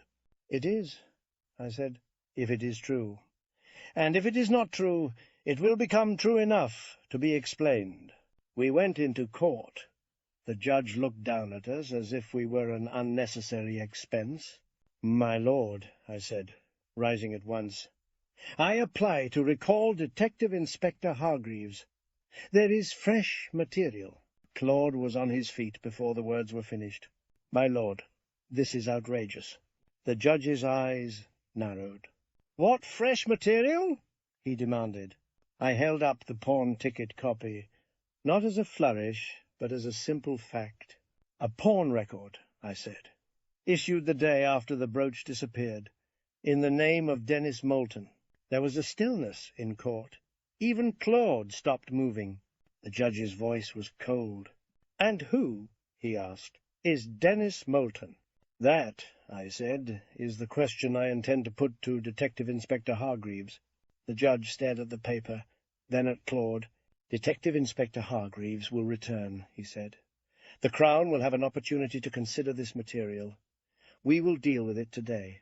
I sat down. Claude looked at me with the hatred of a man whose sermon has been interrupted by a fact, and Lionel Prentice, for the first time since I had met him, looked as though he might be allowed to breathe. Chapter 7. The Brother-in-Law. Detective Inspector Hargreaves returned to the witness box with the calm of a man who has faced worse than barristers. He had not yet faced me with a pawn ticket, however, and that is an experience the Metropolitan Police do not usually rehearse. Claude rose first, as the Crown is always entitled to mop up its own spills. "My lord," Claude said, "the Crown has had no notice of this so-called ticket. It is in any event hearsay. We do not know its source, its authenticity, or whether it has any connection to this case." The judge looked down at Claude with mild irritation. "It appears to have a date," he said, "and a name." "My lord," Claude insisted, "it could be entirely unrelated." "That," I said, "is why we ask questions." The judge turned to me. "Mr. Rumpole," he said, "I am allowing the witness to be recalled on the basis that you have something properly relevant. If this turns into mudslinging—" "My lord," I said, "I never sling mud. I merely show the jury where it has landed." The judge's expression suggested he did not believe me, but he waved a hand. "Proceed," he said. Claude sat down, stiff with outrage.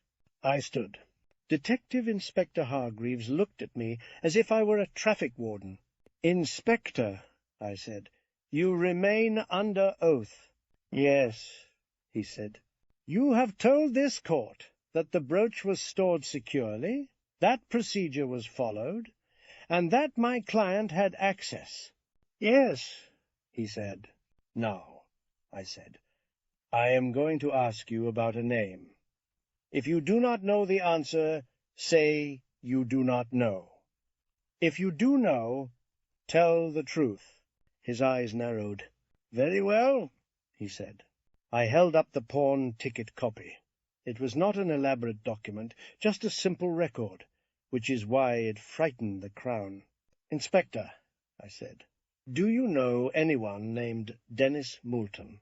For a moment he did not answer. His face did not change much, but his eyes did. A flicker, the smallest flash of calculation. Then he said, "No." It was a clean lie.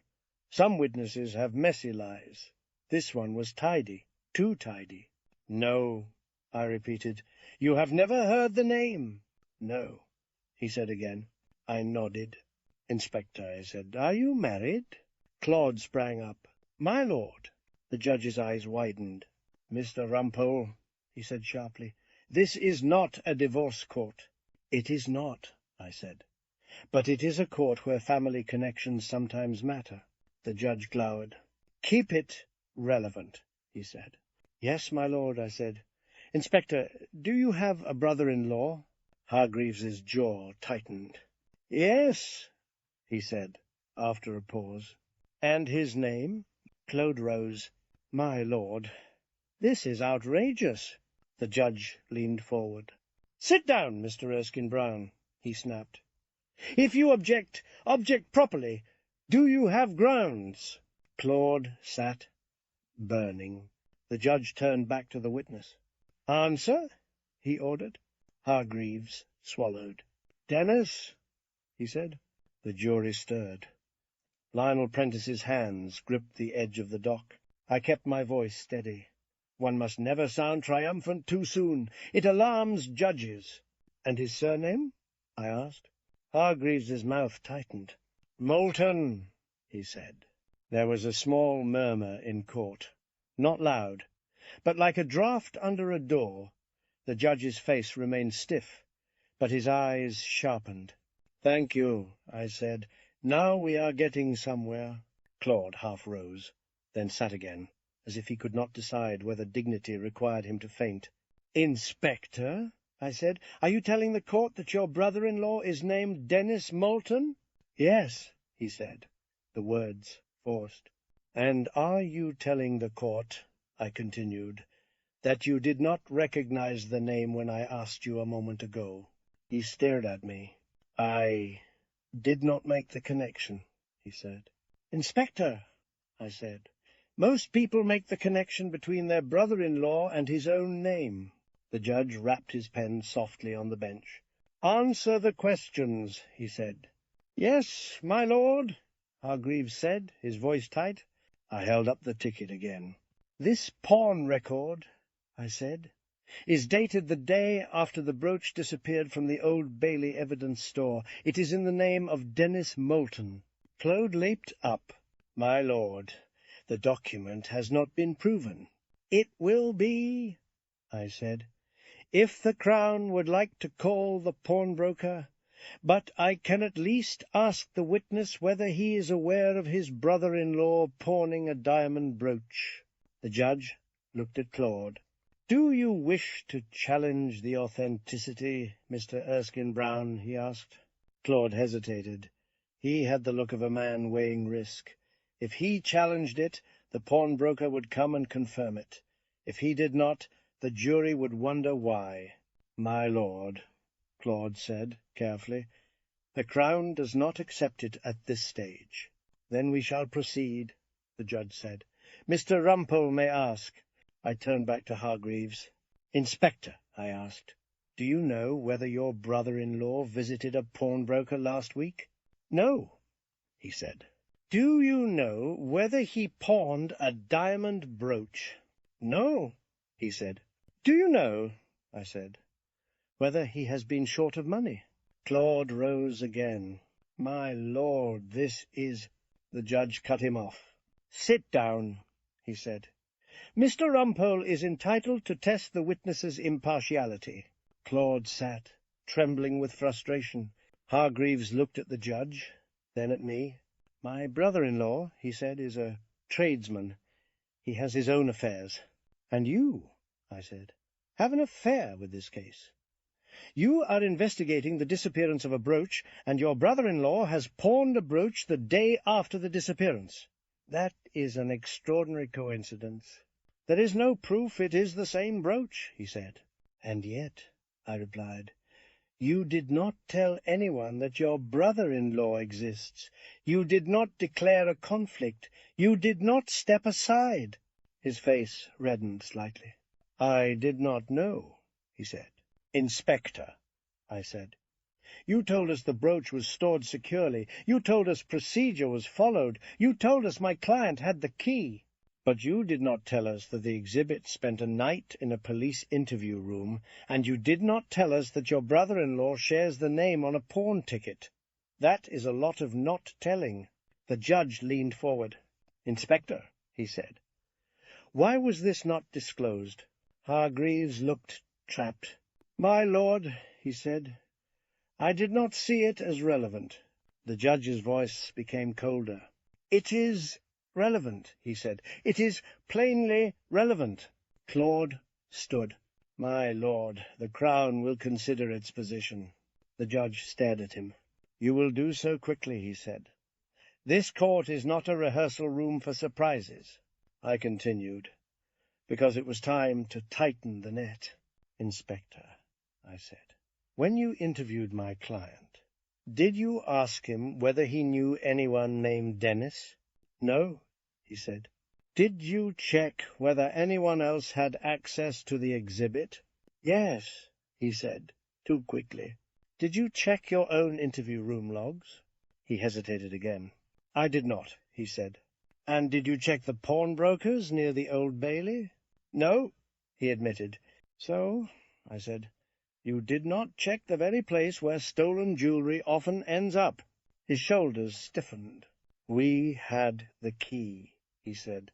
"We had access. It was obvious." "Obvious," I said, "is what you call a case when you do not wish to investigate it." There was a silence. Lionel Prentice's eyes were fixed on Hargreaves with a mixture of fear and something else. Not hatred, not even anger. Something like a disappointed pity. I sat down. Claude rose again, pale now rather than pompous. "My lord," he said, "may I have a short adjournment to take instructions?" The judge nodded curtly. 5 minutes, he said. No more. We filed into the corridor. Bernard grabbed my arm with the fervor of a man rescued from drowning. "Horace," he whispered, "what have you done?" "I have asked," I said, "a question which should have been asked at the beginning." Lionel spoke quietly. "Does this mean I will be all right?" "It means," I said, "that the Crown's case is no longer straightforward. It is now embarrassing, and embarrassment is a powerful ally." Phillida appeared, as if summoned by the smell of a case turning. "You have put Claude on the ropes," she said. "I have shown the jury," I replied, "that the Crown cannot be trusted to keep its own family separate from its exhibits." Phillida's eyes flicked towards the courtroom door. "Be careful," she said. "Claude may try to salvage this by offering you a deal." "A deal," I said, "is what the Crown offers when it fears the verdict." Claude emerged from the consultation room, pulling his gown straight as if it could restore his confidence. He approached, his face smooth again, but his eyes tight. "Rumpole," he said quietly, "let us be sensible." I smiled. "Claude," I said, "sensible is not a word you have ever used about me." He lowered his voice. "The Crown," he said, "could accept a plea to a lesser offence. Handling, a conditional discharge. Your client would be spared the risk." Lionel looked at me, terrified of choice. I looked at Claude. "No," I said. Claude's nostrils flared. "You are a fool," he hissed. "I am a barrister," I replied. "There is a difference." Claude turned away, furious. We went back into court. The judge took his seat again, his face set. Claude rose. "My lord," he said, "the Crown will not accept a plea. The Crown will proceed." Of course it would. Claude could not retreat, not in public, not with the jury watching. His pride would not allow it. The judge nodded. "Very well," he said. "Mr. Rumpole, you may continue, but do so with restraint." "With restraint," I repeated. "My lord, I shall try. It is not a natural condition." The judge did not smile. Detective Inspector Hargreaves sat in the witness box again, his authority dented. I looked at him. "Inspector," I said, "one final question. Have you spoken to your brother-in-law since this trial began?" His eyes flickered. "Yes," he said. "And did you ask him about the pawn ticket?" He hesitated. "Yes," he said. "And what did he say?" Claude shot to his feet. "My lord, privilege. Irrelevant. Hearsay." The judge thought for a moment. "Mr. Rumpole," he said. "You may not ask what he said, but you may ask whether the officer has now conducted inquiries." I bowed. "Yes, my lord," I said.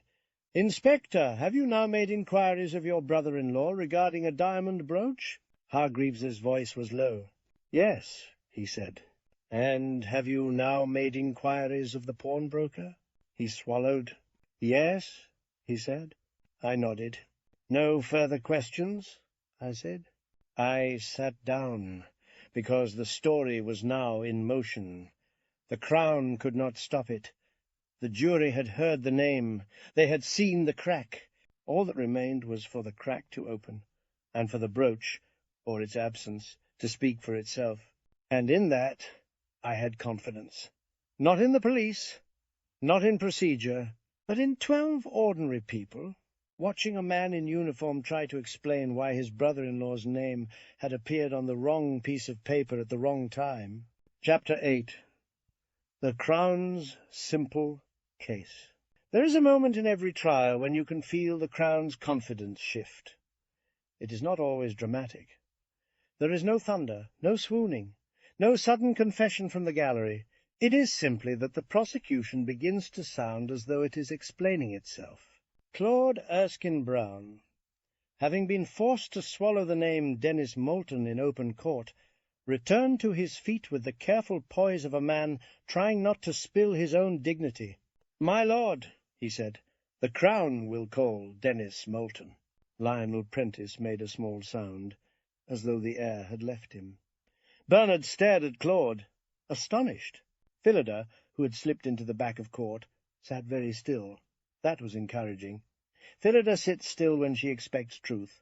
She fidgets only for nonsense. Dennis Moulton entered the witness box with the air of a man who is not used to being stared at by 12 strangers in judgment. He was in his mid-40s, well-dressed, the sort of suit that looks purchased rather than inherited. His shoes were polished. Lionel had described him accurately. He took the oath quickly, perhaps hoping to get it over with. His hands were clean, his ring caught the light. Claude approached him with a smile of professional sympathy. "Mr. Moulton," Claude began, "you are the brother-in-law of Detective Inspector Hargreaves." "Yes," Moulton said, glancing briefly towards Hargreaves. There was something between them, a mixture of loyalty and resentment. Family is often like that. "And you understand," Claude said, "that your name has been raised in relation to a pawn ticket." "I do," Moulton said. Claude's voice remained gentle, but I could hear the effort. Claude does not enjoy gentleness. He prefers pronouncements. "Did you pawn a diamond brooch last week?" Claude asked. Moulton took a breath. "Yes," he said, "I did." There was a murmur. The judge rapped his pen. "And where did you obtain this brooch?" Claude asked. Moulton's eyes darted. "I bought it," he said, "from a man, in a pub." Claude nodded, as though this were perfectly ordinary. "And you have proof of that purchase?" Moulton hesitated. "No," he said. "It was cash." Claude's smile grew a shade tighter. "Mr. Moulton," he said, "this brooch you pawned, did it come from the Old Bailey evidence store?" "No," Moulton said quickly. "No, I have never been near it." Claude spread his hands. "There you are," he said to the jury, with a flourish. "The defendant remains the only person with access." He turned back. "No further questions," he announced. It was an attempt to slam the door on a story that was already strolling about in the corridor. I rose. Dennis Moulton looked at me with a cautious hostility, like a man who expects trouble from anyone in a wig. "Mr. Moulton," I said, "you say you bought this brooch in a pub?" "Yes," he said. "Which pub?" I asked. He frowned. "I do not remember," he said. "You do not remember," I said. "The pub where you bought a valuable diamond brooch." He shifted. "It was just a pub," he said. "And this man," I continued, "who sold you a diamond brooch for cash, what was his name?" "I did not know," he said. "Did he know yours?" I asked. "No," he said. "So," I said, "you exchanged cash for diamonds with a stranger in a pub you cannot name, and you thought it wise." Moulton's jaw tightened. "I am a businessman," he said. "I saw an opportunity." "Opportunities," I said, "often come with handcuffs." The judge cleared his throat, warning me. I kept my voice even. "Mr. Moulton," I said, "what business are you in?" "Building supplies," he said. "And do you often buy jewelry in pubs?" I asked. "No," he snapped. "Of course not." "So," I said, "this was unusual." He hesitated. "Yes," he admitted. "Now," I said, "let us talk about time. The pawn ticket is dated the day after the brooch disappeared." Moulton looked at Claude as if hoping to be rescued. "I did not know about any disappearance," he said. "Of course not," I replied. "But you did know you had a brooch to pawn. When did you buy it?" "2 days before," he said. "2 days before the pawn," I said, "meaning the day before the brooch was reported missing." He stared at me. "If you say so," he said. "I do say so," I replied, "because the dates are written down, which is why they are so inconvenient." The judge watched us closely now. The jury watched even more closely. "Mr. Moulton," I said, "you are related to Detective Inspector Hargreaves. Do you see him often?" Moulton's mouth tightened. "Sometimes," he said. "And did you see him around the time you bought this brooch?" He hesitated. "I might have," he said. "Might have," I repeated. "That is a vague phrase. Did you see him?" Moulton swallowed. "Yes," he said, "at a family dinner." "Before or after you bought the brooch?" I asked. Moulton's eyes flickered. "After," he said. "After?" I said. "So you had a brooch, and then you went to dinner with a detective inspector who works at the Old Bailey." Claude rose. "My lord, this is insinuation." I looked at the judge. "My lord, it is chronology." The judge nodded slightly. "Proceed," he said. I turned back to Moulton. "At that dinner," I asked, "did you mention the brooch?" "No," he said quickly. "Did he mention the Old Bailey?" I asked. "No," he said. "Did you mention pawning?" I asked. Moulton's face reddened. "No," he said. I leaned forward slightly. "Mr. Moulton," I said, "you have told the court you bought the brooch from an unknown man in an unknown pub. You cannot produce any proof. You pawned it almost immediately. You are related to the investigating officer. Do you understand why the jury may find this suspicious?" Moulton stared at me, angry now. "It is not my problem what they think," he said. "It will be," I replied. "If they think you are lying." The judge rapped his pen again. "Mr. Rumpole," he said, "keep your temper." "My lord," I said, "I am as calm as a barrister can be." I moved gently to the point. "In law, one must always give a witness enough rope. In family matters, they often bring their own."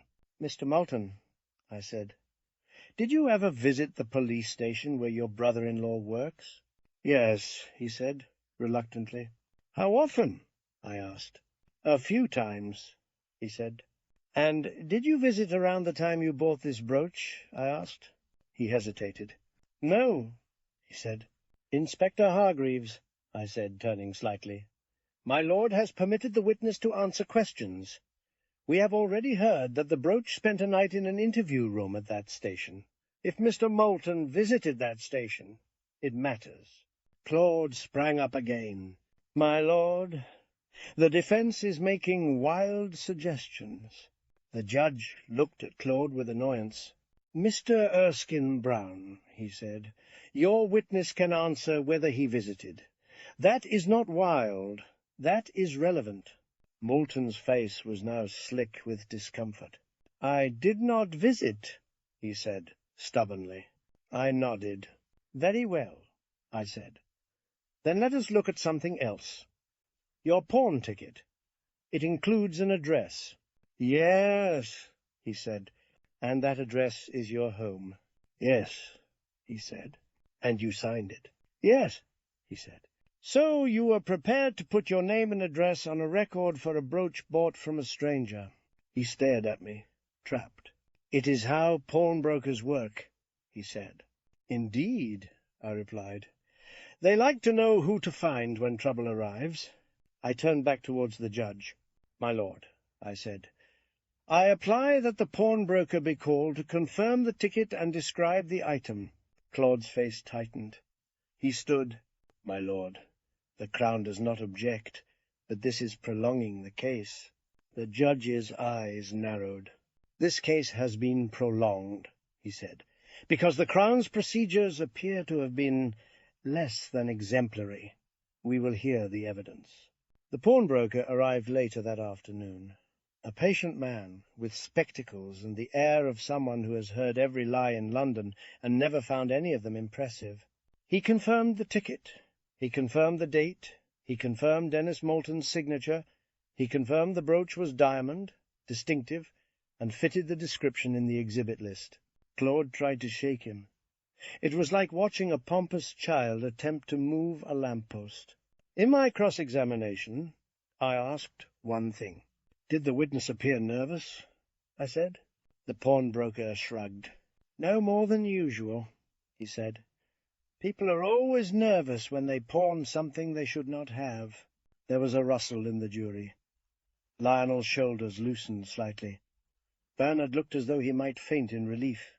The judge rose for the day with the expression of a man who has discovered his court has been used as a cupboard. "Members of the jury," he said, "you will return tomorrow for closing speeches." As we left, Claude moved close to me.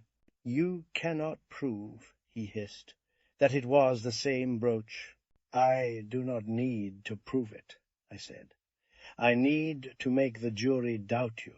Claude glared. "You are enjoying this," he accused. "Claude," I said, "I enjoy only one thing, being right." That evening, she who must be obeyed asked how my day had gone. "I have met," I told her, "a businessman who buys diamonds in pubs." She stared at me. "And what has that to do with your usher?" she said. "Everything," I replied. "It has to do with who the police chose not to look at." Hilda sniffed.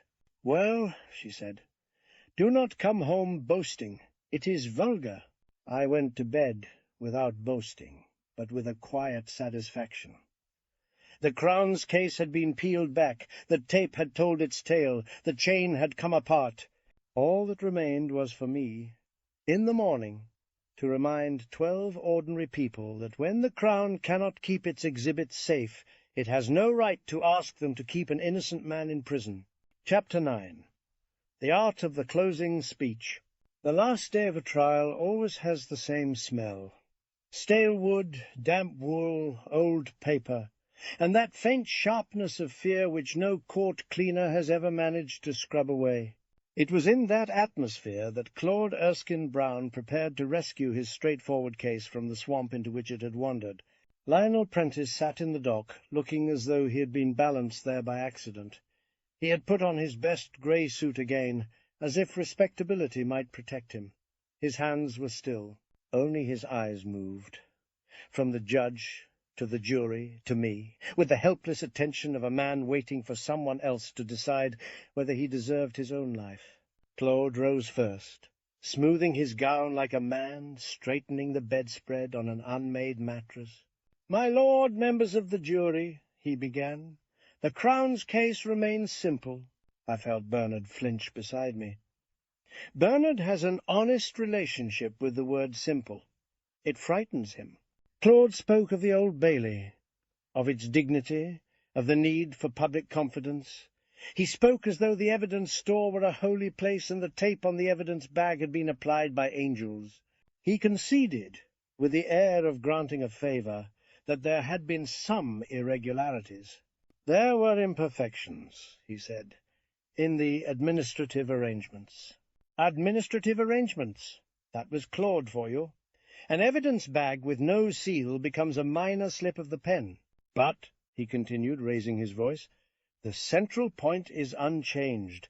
The defendant had access. He had the key. He was seen near the store, and the exhibit disappeared. I watched the jury. Some nodded politely, as people do at funerals. Claude then turned, with a sudden show of reasonableness, to Dennis Moulton. "You have heard," he said, "about a pawn ticket.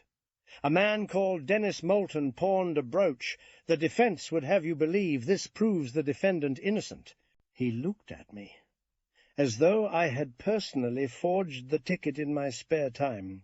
"But the evidence does not establish that the pawned item was the same brooch. There is no identification, no serial number, no photograph, no unique mark. It is at most a coincidence." "And coincidence," Claude concluded, "is not a defense."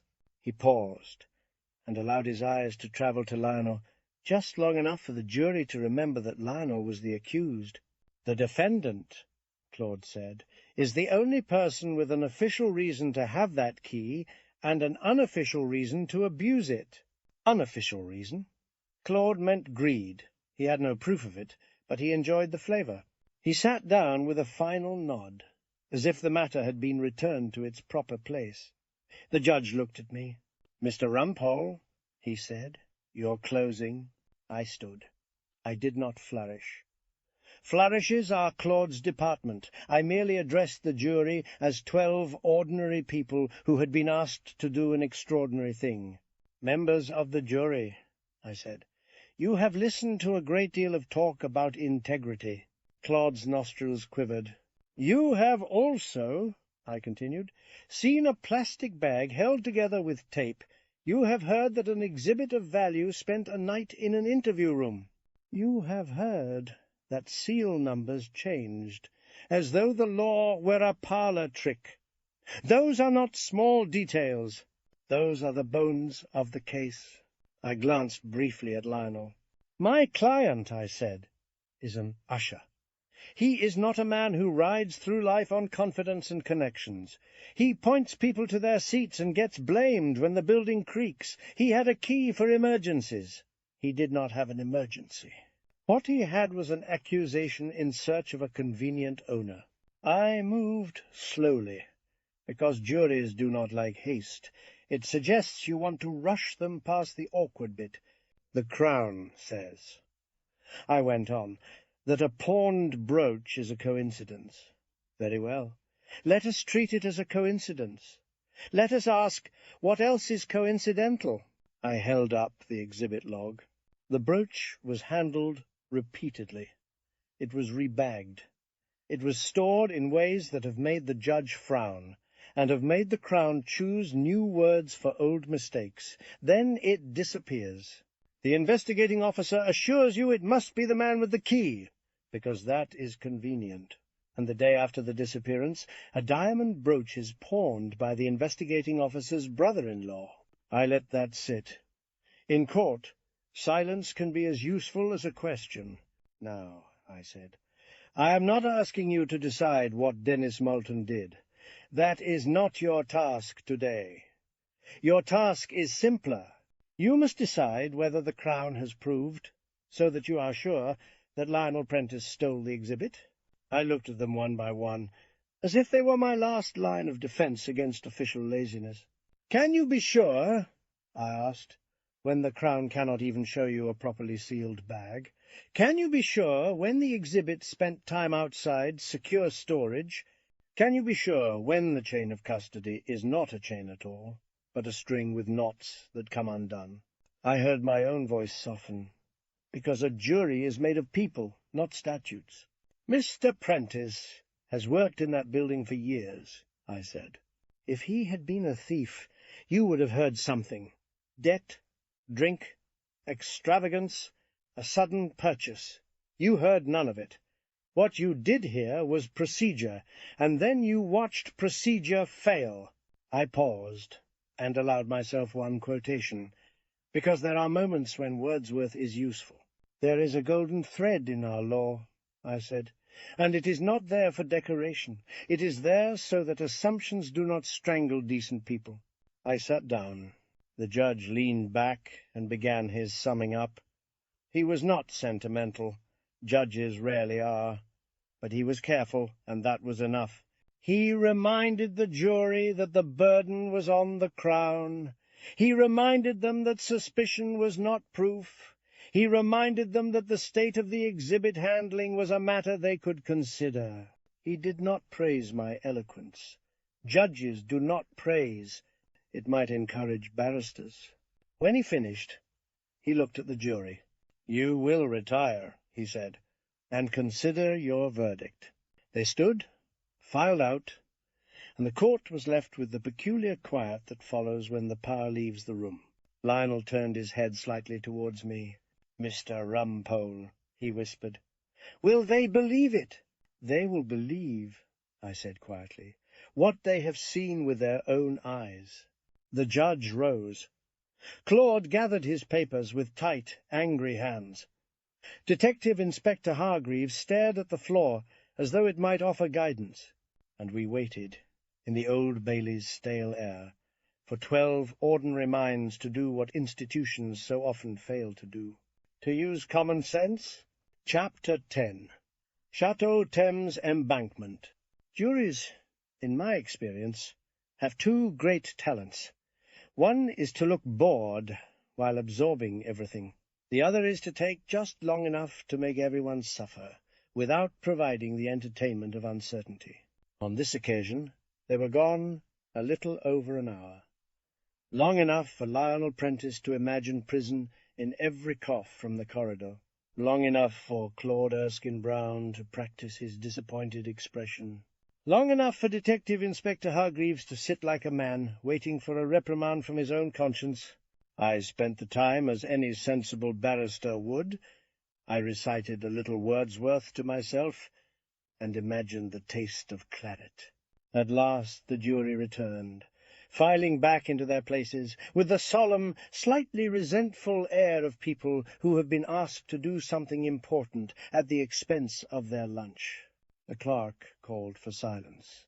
The judge's face was unreadable, but then judges practice that expression from the first day they are given a robe. "Members of the jury," the clerk said, "have you reached a verdict?" The foreman stood. "We have," he said. "And upon the defendant, Lionel Prentice, on the charge of theft, do you find him guilty or not guilty?" There was a pause of one breath. "Not guilty." Lionel Prentice did not move at first. His mind, like his body, had been braced for impact. Then his shoulders collapsed in relief, and he sat down, as if the bench had suddenly become a gift. Bernard let out a sound which might have been a prayer. Claude Erskine-Brown's face froze into that expression of outraged virtue he wears when the world refuses to behave. He looked as though the Criminal Evidence Act had personally betrayed him. The judge nodded once, brisk and businesslike. "Mr. Prentice," he said, "you are free to go." Lionel stood, turned towards me, and for a moment seemed unable to find words. "Mr. Rumpole," he said quietly, "thank you." "Do not thank me," I replied. "Thank the jury. They remembered what the Crown forgot." He swallowed. "What will happen now?" he asked. "To them." To them. He meant the police. He meant the tape. He meant the brother-in-law with the polished shoes. I looked at Detective Inspector Hargreaves, who had not lifted his eyes. His career, I suspected, had just developed an unpleasant taste. "That," I said, "will be decided by people who enjoy paperwork." Lionel managed a small, tired smile. "My wife," he said. "She will be so relieved." "Go home," I told him. "Eat something. Sleep. And do not, for the rest of your natural life, accept responsibility for anyone else's keys." He nodded and left, guided out by the same corridor he had guided others through for years, only this time he walked like a man who belonged to himself. Outside court, Claude approached me. His voice was low, meant to preserve the illusion of dignity. "You have made a spectacle," he said. "I have made a point," I replied. "You are pleased with yourself," he accused. "I am relieved," I said. "It is a different sensation. You may not recognize it." Claude's nostrils flared. "There will be consequences," he said. "For whom?" I asked. "For the man with the key, or the man with the pawn ticket?" Claude did not answer. He turned away, sweeping down the corridor, as though the Old Bailey ought to apologize to him. Phillida caught up with me near the exit, her face calm, her eyes sharp. "Well done," she said. "That," I replied, "is dangerously close to praise." "It is a statement of fact," she said. "The Crown lost because it could not bear to examine itself." "Institutions," I said, "prefer mirrors that flatter." Phillida glanced back towards the court. "Will you pursue it?" she asked. "The matter of the brooch." "I have neither the time nor the appetite to prosecute the Metropolitan Police," I said. "If the authorities wish to discipline themselves, they will. If they do not, they will call it an administrative arrangement." Phillida allowed herself a faint smile. "And you," she said, "will go to Pomeroy's." "As swiftly as decency permits," I answered. At Pomeroy's the claret tasted better than usual. It was still cheap, of course. It was still Chateau Thames Embankment. But cheap claret on a day of acquittal has a dignity of its own. Henry arrived, breathless, as if he had run all the way from 3 Equity Court on the strength of relief. "Mr. Rumpole, sir," he said. "Congratulations." "Henry," I said, "do not be silly. It was the jury. I merely prevented Claude from hypnotizing them." Henry sat, looking unusually happy, which is a dangerous condition for a clerk. "I have already sent a note to Lionel," Henry said, "to collect his papers." "Excellent," I replied. "And perhaps send one to the Metropolitan Police. They may wish to collect their tape." Henry smiled nervously. "Mr. Rumpole, sir, do you think there will be an inquiry?" "There will be," I said. "A great deal of talking. Then there will be a great deal of forgetting. That is the usual chain of custody for embarrassment." I drank my claret and allowed myself a quiet moment. In the law, victories are never pure. They are always mixed with the knowledge that the next case will arrive at Henry's desk like another dead rat. Still, it was a pleasure to have saved an usher. The Old Bailey runs on such people. It runs on clerks, ushers, typists, and juries. It runs, in other words, on the humble. And it is the humble who get blamed when the mighty lose a brooch. At home, she who must be obeyed was waiting, as she always is, like a final judge with no appeal. "You are late," she said. "I was detained," I replied, hanging up my coat.